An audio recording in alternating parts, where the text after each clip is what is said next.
পৌঁছানো একটু বিলম্বে পৌঁছানো ছিল।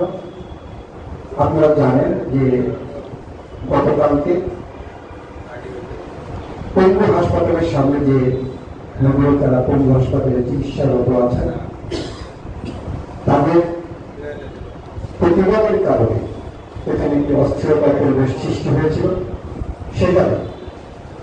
সেই অস্থিরতার কারণে আমাদের বিএনপির ভারপ্রাপ্ত চেয়ারম্যান জনাব তারেক রহমান, তিনি আমাদের দলের স্থায়ী কমিটির সদস্য এবং সিনিয়র যুগ্ম মহাসচিব সহ আমাকে ওখানে পাঠান যেন আমরা ওদের শুনে এবং তাদেরকে কিছু অনুদান দিয়েছি। সেই কারণে আমাকে এই অনুষ্ঠানে আসতে দেরি হয়েছে। আমি সেজন্য পুনরায় দুঃখ প্রকাশ করছি। আমরা দেখেছি বিভিন্ন সময়ে যে একটি বিদ্যালয় নির্মাণ করতে হয়, কিন্তু একটি হাসপাতাল নির্মাণ করতে হয়, সেটা হাসপাতালে কিংবা বিদ্যালয় নির্মাণ করতে গিয়ে আপনাদের ভাবতে হয় যে ওখানে কারা থাকে, ওখানে স্কুলের ছাত্ররা পড়াশোনা করেন এবং চিকিৎসকরা ওখানে সেবা প্রদান করেন।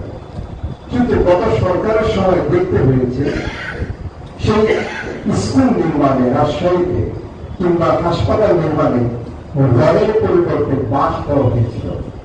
আপনাদের নিশ্চয়ই সেটি খেয়াল আছে। তাহলে এই যে বাঁশ দিলেন, এই বাঁশটা কাকে দিচ্ছেন? জাতিকে কিন্তু বাঁশ দেওয়া হচ্ছে।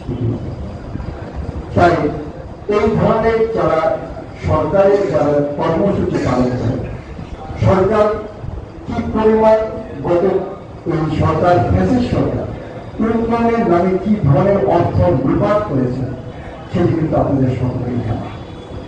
শুধু তাই নয়, তারা বড় বড় মেগা প্রকল্প তৈরি করেছেন, সেই মেগা প্রকল্প তৈরি করে মেগা লুটপাট করেছেন।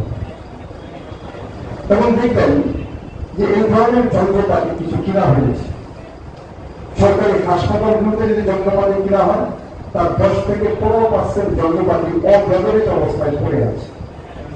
কারণ তাদের টার্গেট কিন্তু ওই যন্ত্রপাতি নয়, ওখান থেকে কিভাবে লুটপাট করবে সেটাই হল তাদের টার্গেট।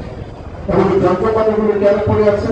কারণ এটা চালানোর জন্য পর্যাপ্ত টেকনিশিয়ানকে, আজকে টেকনিশিয়ানদেরকে যদি আপনার যে তাদের ট্রেনিং দেওয়া হবে, পর্যাপ্ত ট্রেনিং, সেই ট্রেনিংটা কিন্তু তারা দেয়নি।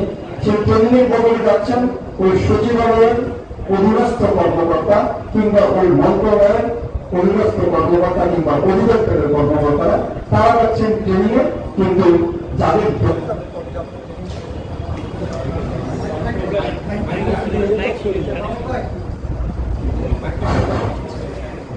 পর্যাপ্ত ট্রেনিং এর দরকার সেই ট্রেনিং কিন্তু তারা পাচ্ছে না।